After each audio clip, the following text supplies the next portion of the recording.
된다는 건 출가 본가를 의미한다. 정 나오기 어려우면 가족과의 관계를 바꿔야 한다. 이 부분에 가족과의 관계라는 부분을 잘 모르겠어요.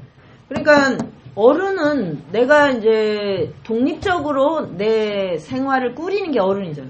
그게 출가라고. 그러니까 출가가 뭐 속세를 등진다 이런 식으로 쓰는데 그 전에 집을 나오는 거야.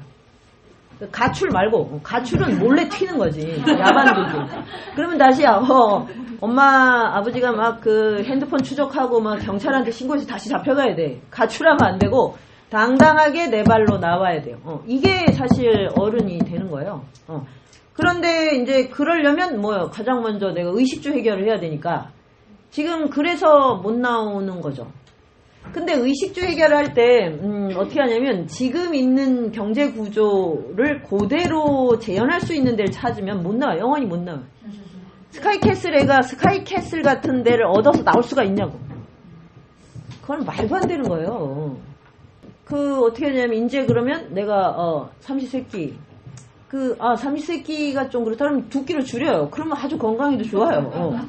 돈도 줄고. 그 다음에, 뭐, 이제 지금은 사실, 뭐, 고시원이나 이런 데도 막 뭐 연탄 떼고 이러지 않잖아요? 이 편리함, 쾌적함이 아닌 의식주의 아주 기본권.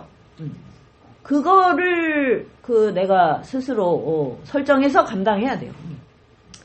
옷이 없어서 못 나오는 사람은 없을 거예요. 집에 있는 거 몇 개 들고 나오면 되고, 뭐, 집에 안 입는 옷 수두룩하니까, 얻어 입어도 되고, 참 많아요. 그러니까, 딱 뭐냐면, 식하고 주죠. 네, 음식을, 좀 덜 먹으면 안 돼요? 뭐, 왜 그렇게 집에서처럼 잘 먹는 삶을 설정을 하죠? 이게 지금 청년들이 가장 지금 독립을 못하는 이유예요. 이제 취직을 해서 결혼을 해도 안 끝나. 취직을 해서 결혼을 할 때 집을 몇 억짜리를 얻어요. 대출을 받아서. 이거는 다시 빚쟁이 되는 거고. 근데 그 집이 그렇게 나한테 유용한가? 그 아파트 신혼부부가 사는데 20평, 30평이 그 공간을 내가 채울 수가 있어? 그러니까 이런 거는 다 뭐냐 거품이에요. 잉여. 그러니까 부모들이 또 능력이 되면 이걸 또 해주려고 한다고. 근데 이렇게 하면 부모님한테 얻어서 하면 부모님한테 독립이 안 돼요. 정신적으로. 왜? 돈을 그냥 주는 사람은 없어요.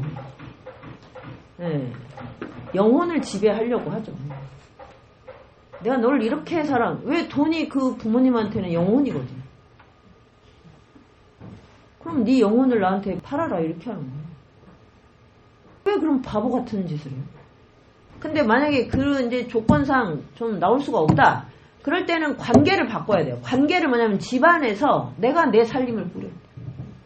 내 거는 내가 해야 되고, 최소한. 거기 빌부터 사는 거예요, 이제. 25살이 넘으면. 그건 뭐 대책이 없는 거.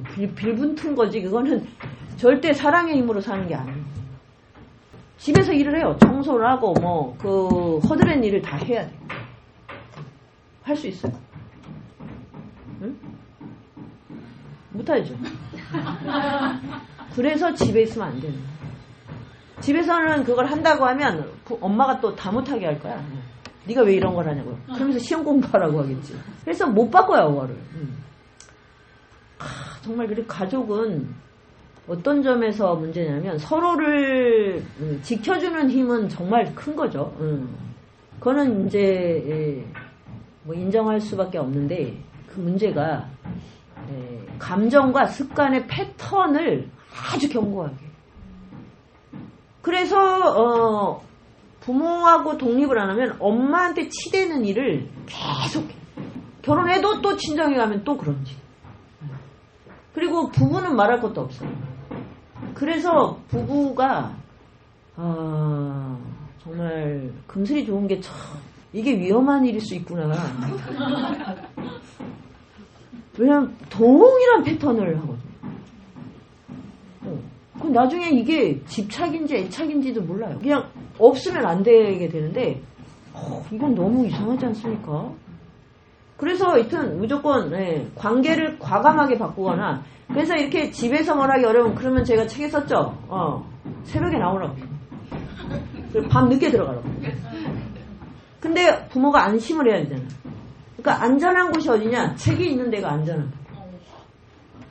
책이 있는데 무슨 사기꾼이 여기 있어요. 거기 테러리스트가 오고 있어요. 도서관에 테러리스트 등장하는 거 봤어요? 테러를 하러 갔다가도 이건 아닌데 그러고 나오게 됐어요. 다 보면 테러가 어디서 일어나요? 백화점, 관광지, 쇼핑몰에서 일어납니다. 아니면 공항. 이거 모르겠어요, 이유를?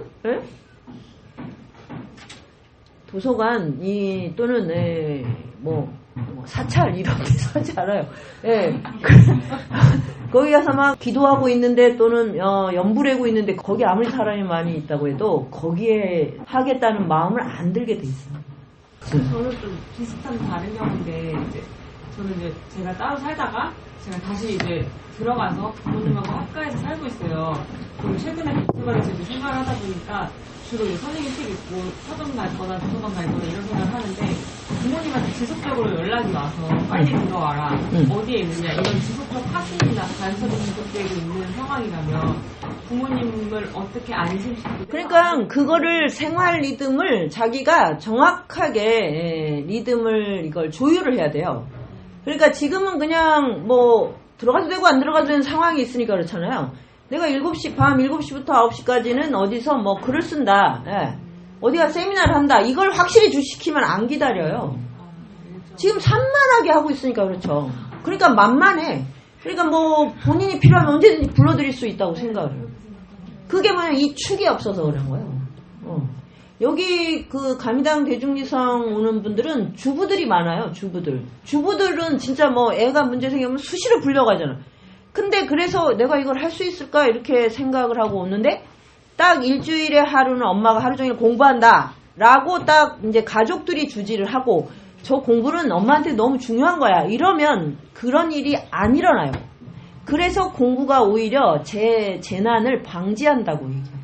이게 매니저가 되는 거죠. 내 삶의 매니저. 회사에서 돈 번다 그러면 그러시지 않잖아요. 그러니까 야근한다 이러면 빨리 들어와서 집에서 수도 고쳐라 이렇게 안 한다고.